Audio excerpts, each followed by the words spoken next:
10 years ago, I made a decision that changed my life in every imaginable way. I had a procedure done. I lost a bunch of weight, down to the smallest size I had been ever as an adult within a year, and watched as person after person came into or out of my life, as things changed, both personally, professionally. Um, every part of my life changed from that moment on. And so, on today's episode of Unpacked, I'd like to be a little bit vulnerable with you and share my experience with having gastric sleeve surgery. My name's Stephanie with Unconditional Adventures, your favorite travel agent who now produces travel content for you to enjoy and to hopefully help teach you some things and inspire you along the way. And with the new 2016 trend that's going around, I thought I would share where I was at in 2016 and the decisions that I've made since then and how they have literally changed every part of my life. So, this is me in 2016. It is shocking to some people who have never seen me at that size before. But that was me, about 275 pounds. I'm 5'6", so you could see every inch of that weight. But yeah, so that was me at one of my largest points. And I made that decision in 2016 that I was going to have gastric sleeve surgery. I had seen my brother successfully have it. My cousin had successfully had it. And yeah, I just made the decision that this is what I want to do. And so in January of 2017, I went to Tijuana, Mexico, and had gastric sleeve surgery there. I didn't tell a lot of people that I was going to Mexico to have the surgery because I legitimately was afraid that I would die on the operating table. And I didn't want to have that out there with everybody knowing where I was and worrying and that kind of thing. So there was that thing in the back of my head that was like, this could be a good idea or a terrible idea. And so I didn't share it with a lot of people. Obviously, my immediate family knew and some close friends, but I didn't make it super public just in case something happened. So I went down there, actually flew to San Diego, and then the company that I used, they came and picked me up at the airport in San Diego, took me over the border to Tijuana, and that's where I had the surgery in a clinic there. Now, if I had never been to a hospital in a third world country, this probably would have freaked me out because the clinic there was very basic. Not a lot of, definitely no fluff. It was just pretty bare bones. But if you've read my blog, you will know that I had been in the emergency room and hospital of a hospital in the Dominican Republic when my girlfriend at the time had an accident and broke her ankle at the resort we were staying at. And so had to go have surgery and all the stuff before we could come home. And so that was the precursor to having surgery in Tijuana. And the Dominican Republic hospital was scary AF. It was absolutely bare bones. No one spoke English. It was horrifically scary. And so had I not had that experience walking into this, it would have been very alarming to me and made me feel uneasy. But I was lucky enough to have had that experience. And so I realized that this was even a step up from that hospital in the Dominican. But the clinic that I went to and the surgeon, which I have a picture with him, I met him the day before the surgery. We all did. There was a group of us. I think there were 12 in my group.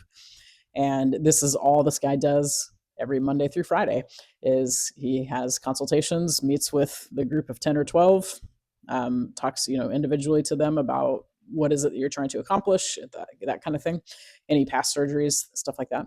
And then the next day you show up in the morning, he does all the surgeries and one right after another. And so I felt good about that because this man at the time had been doing gastric sleeve for 5, 6, 7 years, I think. And so, that was just an enormous amount of surgeries that he had under his belt and had seen pretty much everything that could go wrong. And so I felt better knowing that this was not I was the only one that had showed up, kind of thing.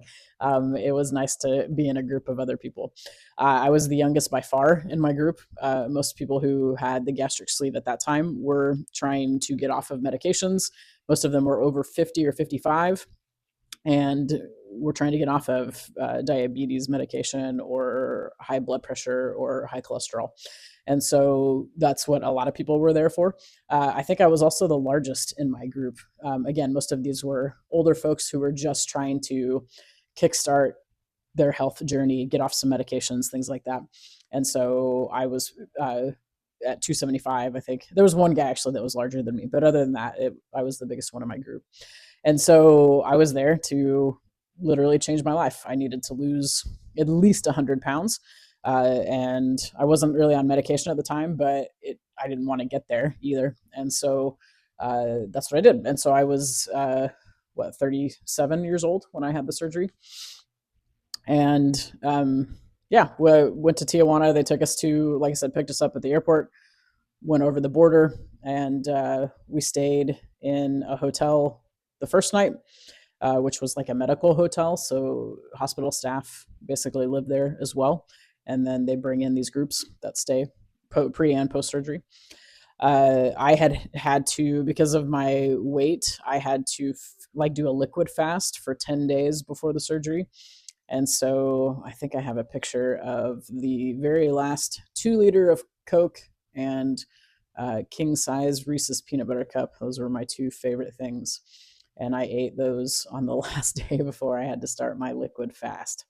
So then, yeah, it was just liquids up until the surgery. The day of surgery, obviously couldn't have anything, so that there's no air or anything in your stomach. And then, yeah, we just kind of went in one right after another for the gastric sleeve. Now, a lot of people often ask me the difference between gastric sleeve and gastric bypass. Gastric bypass surgery, you can lose a lot more weight with that surgery. It has inherently more dangerous factors to it because they are literally rerouting how your body digests food. And so it's changing everything in your interior on how you digest and process food. And so with that comes a lot more risk. With the gastric sleeve, they are basically cutting your stomach down to the size of a banana. And so from that moment on, you really can only hold about 2 to 3 ounces of something at a time, whether it's liquid or food.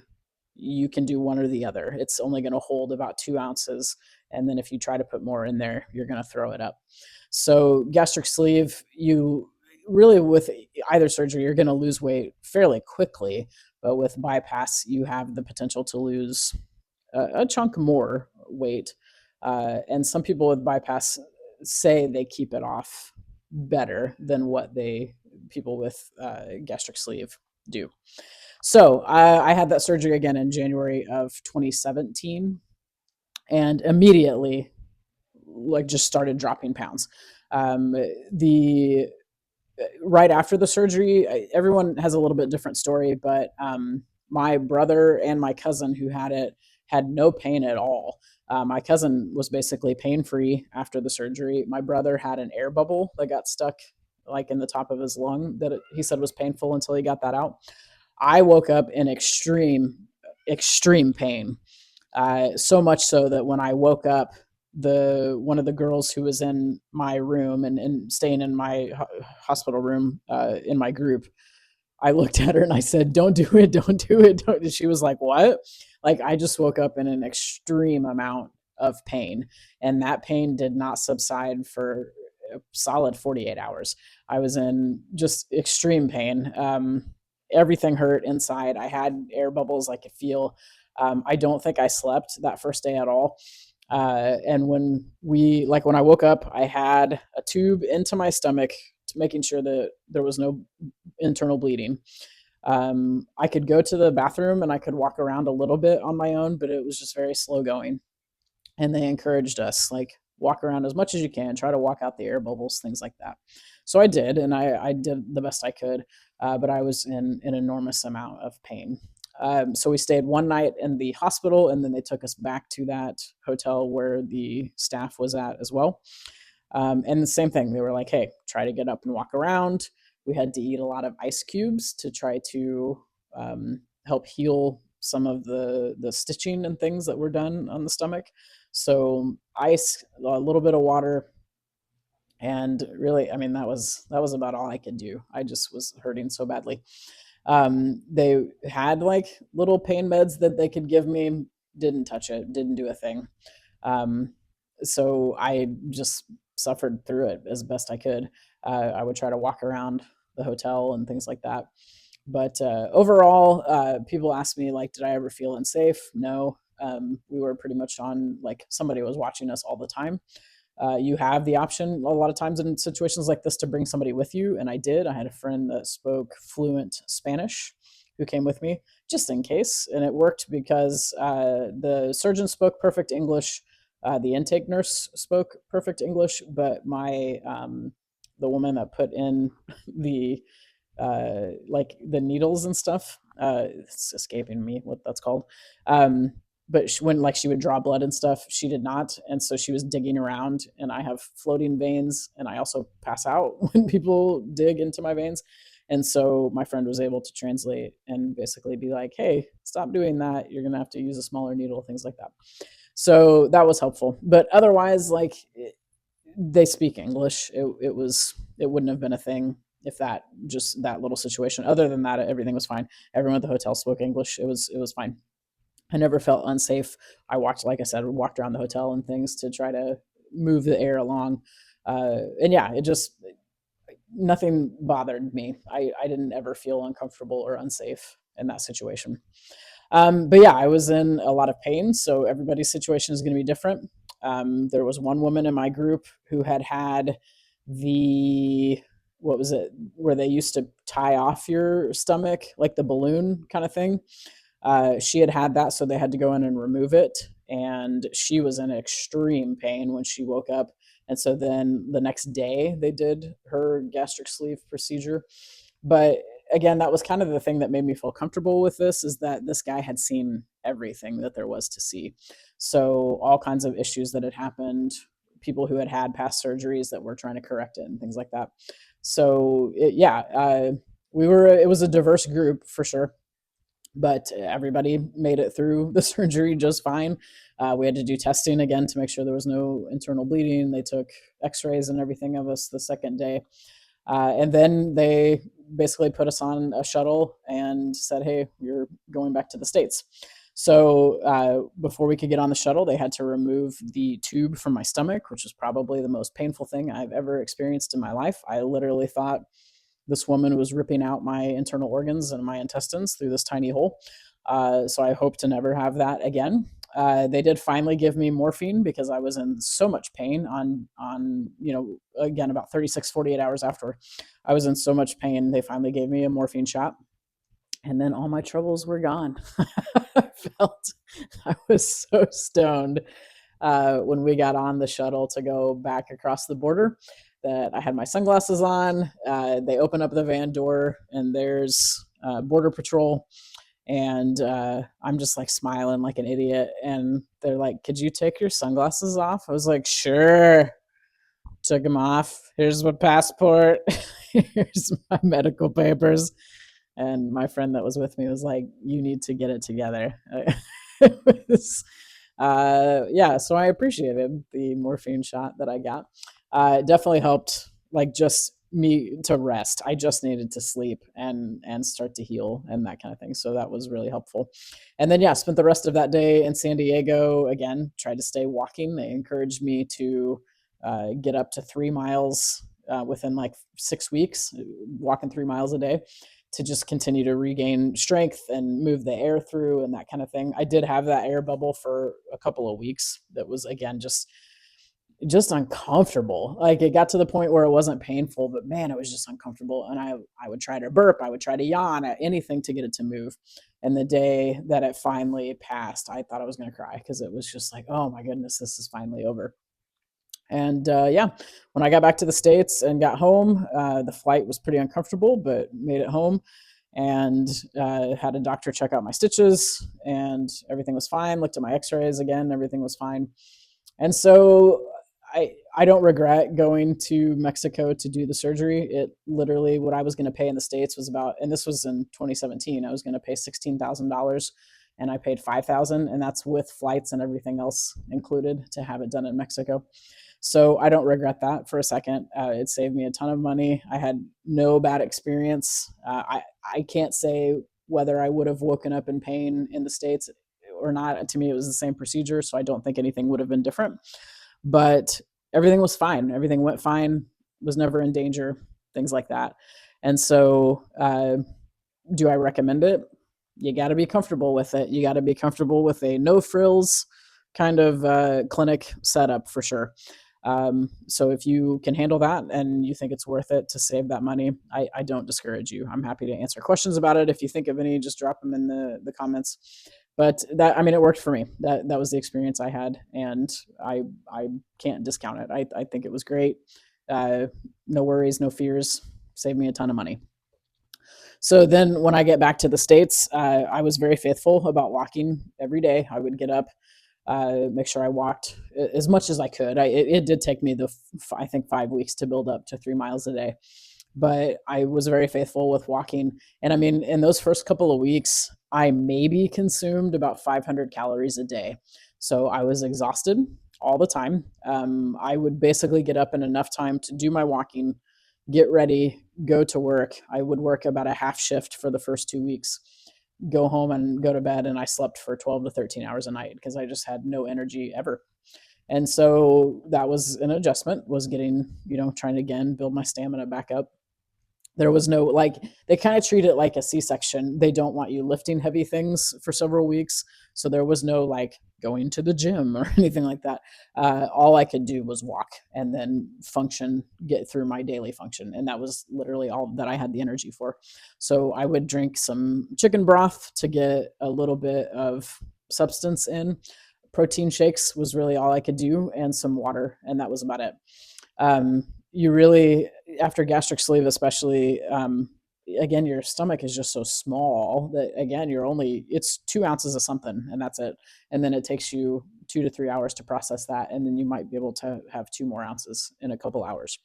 So you got to try to get your protein in where you can. Very important, obviously, to drink water, things like that, but you got to choose and you got to be strategic about how often you're eating or drinking, and getting your protein first, and then worrying about like your vegetables and vitamins and things. So that was a shift for sure. I lost weight very quickly. There was just no choice in the matter. I wasn't consuming enough calories to keep weight on. I also, all of my muscles atrophied. That was the most disappointing part for me, I think, is that any muscle that I had was completely gone. And yeah, I'm still trying to build back. But this was a powerful tool for me to like really kickstart where I wanted to get to when it came to weight loss and how I looked and how I felt. So yeah, it was a slow journey at the beginning. I was losing weight quickly, but I again had no energy. I had no nothing. I would just get through my work day, do my walking, take a shower, go to work, sleep for 12, 13 hours. That was all I did for a while. And I would started to build my stamina back up to where I could work a full day. And yeah, it took several weeks. I think it was 6 weeks before I tried any real food. I took one bite of mashed potatoes, and it was the most glorious thing I had ever eaten. And then within probably 5 minutes, I felt the worst I had ever felt. Like it just tore me up. So you really, really have to be careful when you're beginning to reintroduce any kind of solids back into your system. Try one thing, go slow with it, see how you do, and begin to reintroduce those things back into your system. But again, you've got to prioritize your protein, then your vegetables and vitamins, and then if you have room, which I can't imagine that you will for a while, then like a bread or a starch or something like that. So you got to get that protein in. Um, Mine was, I think I had to have like 88 grams a day, which is tough. And so it was like looking for protein shakes, looking for protein powder, looking for protein powder that had no taste to it that I could put in other things so that I could constantly be eating protein or consuming protein. It's tough. But if you will stay faithful with that, you'll see not just the weight fall off, but you won't lose as much muscle mass, and you will find you're building up your stamina more quickly, things like that. So yeah, it took me 1 year to lose 100 pounds. So a year after I got down to 175, and I had lost the weight so quickly in my eyes. I mean, it took a while, but I dropped like 40, 50 pounds right off the bat, and then it kind of tapered off. But it took me 1 year to lose 100 pounds. And when I see pictures of that today, I still think that I kind of look like a sick patient. I had really dark circles under my eyes. This I still have, which is like this extra skin on my neck, but it was, I think, more prominent at that time. And I just looked ill, and so I decided that that was not what I wanted to look like or where I wanted to be, and so I put on about 10 more pounds. So ideal weight for me is I'm really trying to stay at 190. I am over that today, but that is what I'm trying to stay at, is as 190, because that's where I feel the best. I feel good in that weight. I don't look sick in my face to me when I am at that weight. My clothes fit well, things like that. So that's what I'm going for, to kind of be my ideal weight. If you look at like my BMI chart, it said that I should be down to like 155, and I feel like that would look disgusting. And so I don't put a lot of faith into those things. I have learned a lot in this journey about what it means to feel good and like the way I look myself, like not with what numbers they're telling me, but what I like.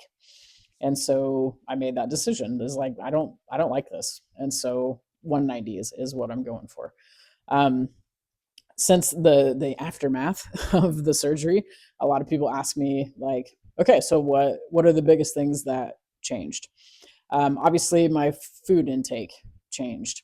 I couldn't eat spicy foods at all. If I ate anything even remotely spicy for the first probably 2 years, I would either be throwing it up one way or it would be on the toilet the other way. Like I could not handle spicy food at all. I overate a couple of times in the beginning, not really intentionally, but it was instant puking if I had too much in my stomach, and that has carried on even now 9 years later. If something hits my stomach the wrong way, it's coming right back, and it's going to come back in a hurry. And so I have to very quickly find a trash can, a bathroom, or whatever.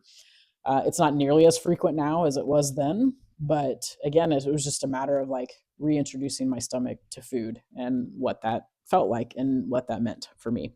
So that was a painful lesson. I have had a lot of people say that they would trade throwing up like that for losing the weight. And to that, I don't like that comparison, because this was like, it's a complete mind shift for me. It's a complete change in how I view food.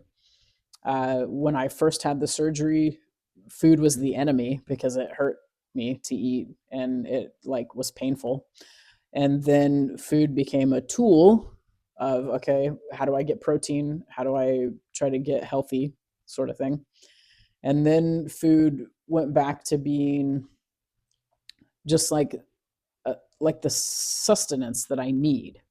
When I was overweight, food was a social item. Food was just like what I did if I was bored, if I was sad, if I went to meet friends, we ate.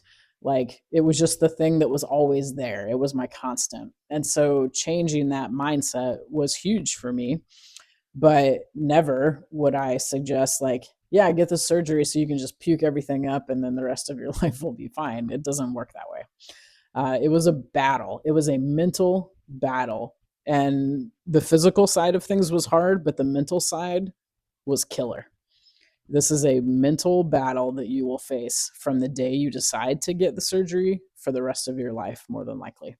I still battle with it. And so this was a complete mindset and life shift on how I view food, how I use food, my social, like what I basically my comfort level with food completely changed.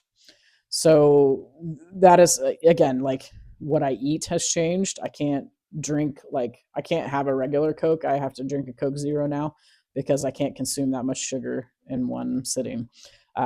If I have an alcoholic beverage, it hits me really fast, and I usually get tipsy really fast, and then it also fades really fast. So I can be a cheap date, but also I'm probably going to embarrass you, and then I'll be back to normal in 20 minutes. I can't obviously eat as much, which again, for people that use food in a social situation, it was, and still it can be awkward for people. I can remember numerous first dates where we would go get something to eat and I would take like 4 bites and just kind of mess around and be done. And it makes people self-conscious because they are eating and can't figure out why I'm not eating. And if it's something we haven't talked about, then they just think either I'm full or I'm nervous or I'm sick or like, what's wrong with me? And like, should I not be eating as much? And it's a big mind game, right? So the mental battle of it in that regard has been tough. So yeah, those kinds of things have changed. Other things that have changed, people who were in my friend circle when I was overweight, who were also overweight, those friends didn't want to be around me once I lost weight. And that, again, is something that messes with your mind. Sometimes when you get the surgery, by the way, they will require you to go through counseling ahead of time, especially if you do it in the States. They will have you go through counseling because of these kind of things that will happen to you. But I had friends that didn't want to be around me because just my sheer presence and me being smaller made them feel bad about themselves. And so they didn't want to be around that. And so they kind of disappeared into the shadows. I also had friends that I hadn't seen or heard from in years who reappeared from the shadows because I looked different and looked smaller or better or whatever. And so I had suddenly friends that were, I say friends, people who showed up that were okay to talk to me and didn't mind being seen around me, things like that. There, of course, is the mind game with that of, people that I thought were my friends that disappeared and other people who are only now being around me because I'm smaller, better, look better or whatever. That's a mind game that, I've had to face. I look at the relationships that I've had, both friendships and more than that, otherwise since then. And I ask myself at times, would this have happened if I was still 275? I don't know. And I don't, people can say, oh, size doesn't matter to me, blah, blah, blah. But that's a mental thing for them too. But that is something that has come into play in my life of like, I'm in a different size clothes. I fit into things differently. People don't look at me the way they used to, both good and bad. They don't look at me the way they used to when I was a lot bigger. And so that is a mind game.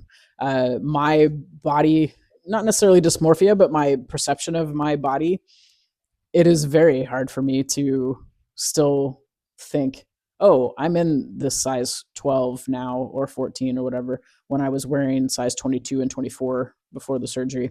So I see something and I think there's no way that's going to fit me. And then I put it on and go, holy crap, like I would have never thought this would fit me. So that's still a shift. And again, it's been 9 years. But that was something that I had for 36 years before that, the perception of being the heavier kid, the heavier woman, whatever.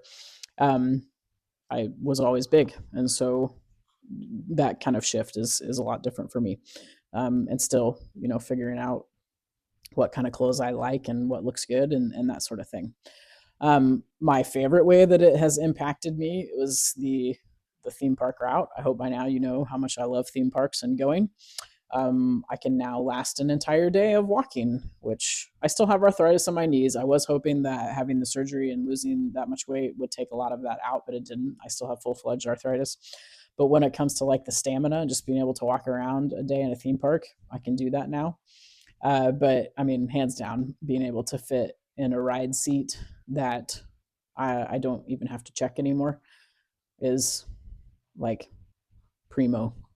I always sat in the tester seat to make sure before and make sure I could fit on it and things like that. And of course, like the few times that I didn't, and I'm like, oh, I got this, I wouldn't fit. And I did the walk of shame many times of having to be let out and get off the ride and all that stuff. And at the time, like it still didn't affect me or bother me enough to make me want to change until it finally did. And then I had the surgery and have continued to battle all of the things that come with it. But man, the one time I can like literally pat myself on the back is when I get on a ride and I feel them lock it down or don't have to try the test seat or whatever. And that makes me feel really good about the decision and the hard work that I put in afterwards. So I leave that to you as well. Like, I know that life of the test seat and wondering if you're going to fit or not fitting and having to get off the ride. And this has changed that for me forever. So, gastric sleeve, please don't think that it is the end all be all of weight loss, because it is not. I can tell you the members of my family that have had gastric sleeve put all of the weight back on and more within about 5 years. So it's not gonna, it's not a fix all. Like, it is a tool, and you have to be willing to use it as a tool and not just assume that, oh, sweet, I had the surgery, so give me 6 months and I can eat whatever I want again. You can, don't, I mean, of course you can, you have free will, but you will put the weight back on. Like, just because your stomach is smaller after the surgery doesn't mean that your stomach can't grow again, and it will. And you will put the weight back on. So please, if this is a decision that you are considering, it is a tool. It's not a fix it. It's not the end all be all. It is a massive kickstart in the right direction and a tool that can help you get where you want to go. But you have to use it as a tool, not just, oh, I did this one thing one time and now I'm good, because it doesn't work that way. Not to mention all of the mental battles and the physical battles that you will face. But this is a tool. It is a powerful tool. And it is, again, it's a tool that got me in a place in a faster time than I ever would have gotten myself.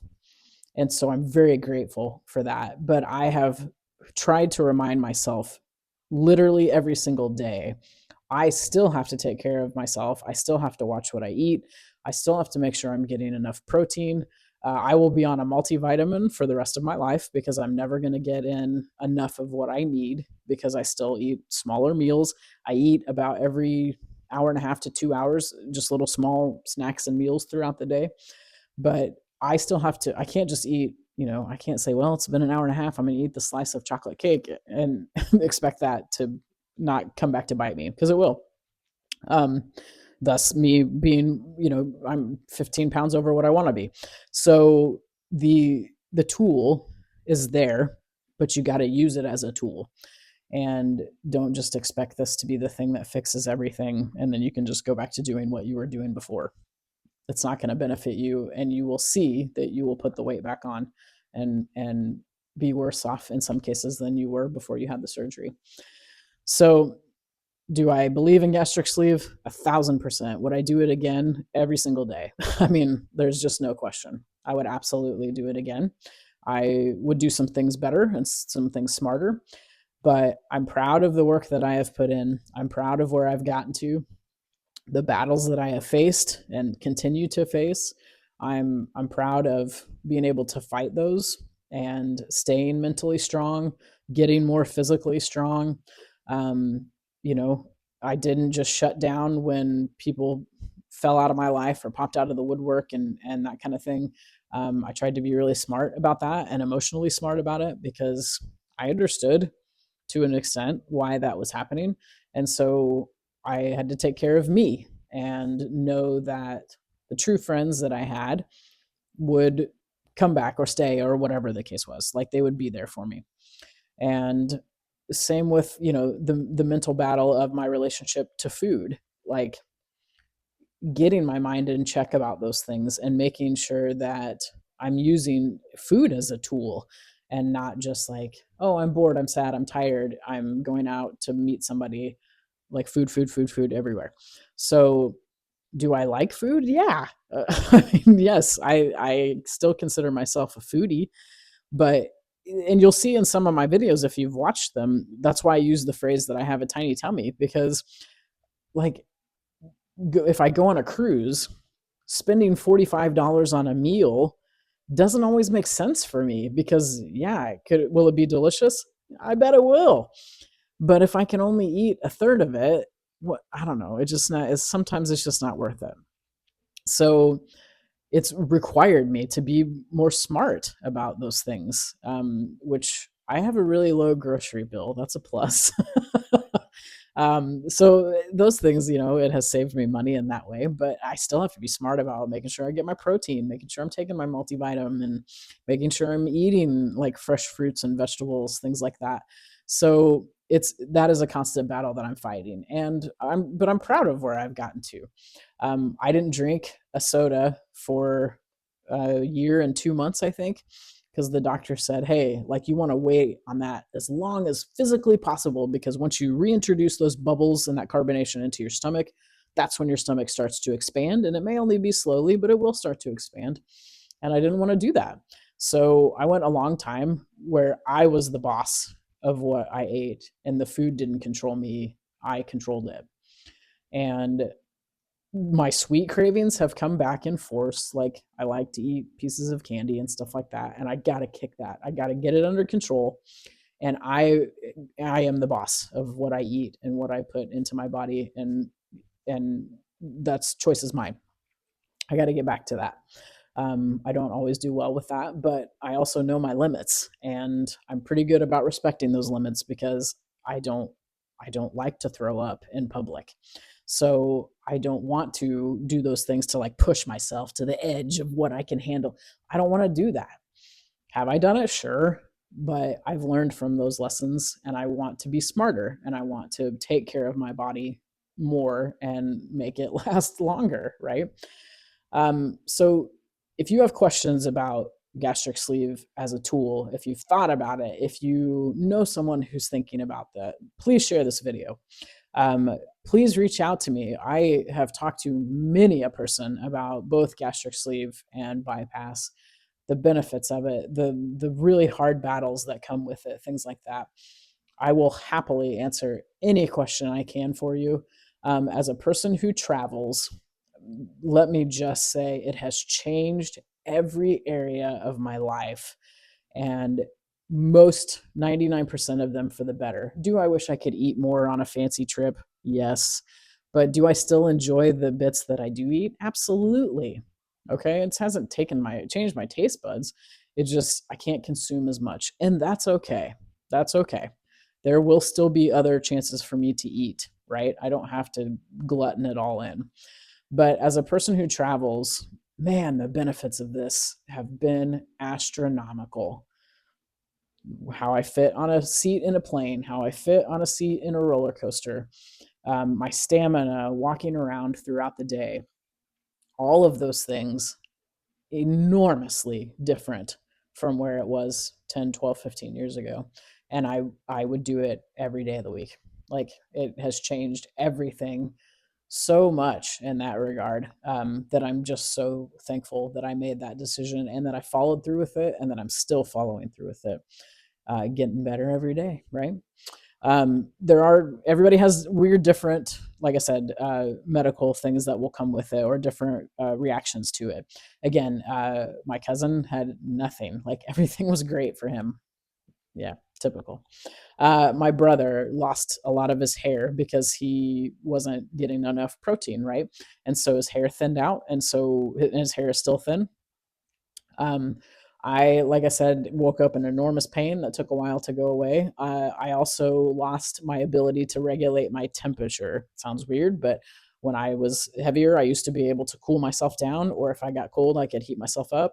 I know it sounds strange, but I lost all ability to regulate my own temperature. So I got on an iron supplement, which has helped. But I usually, like, especially in the beginning, oh my goodness, I would swing back and forth between being freezing and burning up, and was mostly cold, like, all of the time. I used to be really warm, and now I was cold all of the time. And then introduce hot flashes, and that changes everything, but that's a different topic. So, like, everybody's going to have different reactions to this massive weight loss, right? So be prepared for that. Talk to your doctor about that. Talk to people who have had the surgery about that and what they experienced. The pain level is different for everybody. The recovery level is different for everybody. But talk to people that have had it. Again, I'm happy to answer anything that I can for you. Drop me a comment below, reach out to me. I'll put my email in the description. I'll help you in any way that I can, and steer you in the direction of answering questions, or that kind of thing. Timing is a thing, like when you should have it and how long you're going to have to recover and things like that. So I'm happy to talk to you about that. If you've had the surgery, I would love to hear your experiences. Tell me how it's changed you. Tell me the good and the bad, the things that you fought through, um, things like that. I like hearing those stories because it's validating, right? And it's also like you're not alone. Like we're in this thing together, and I understand what you're saying and where you're coming from. So yeah, tell me if you've had the surgery, and what you think, if you would do it again. I have not had skin surgery since then. And so of course there are parts of myself that I still don't like. Like I said, I got this neck thing going on that I'm not fond of. I of course have skin under my arms. My least favorite is my little pooch in my stomach that has extra skin. Will I have skin surgery? Maybe. It's supposed to be even more painful than what the gastric sleeve is, but maybe I might get to that point. Yeah, I don't. I wish it was not there. So again, if I get to the point of going, okay, enough is enough. Let's get this taken care of. I might have a tummy tuck or have the skin surgery and have it removed or whatever.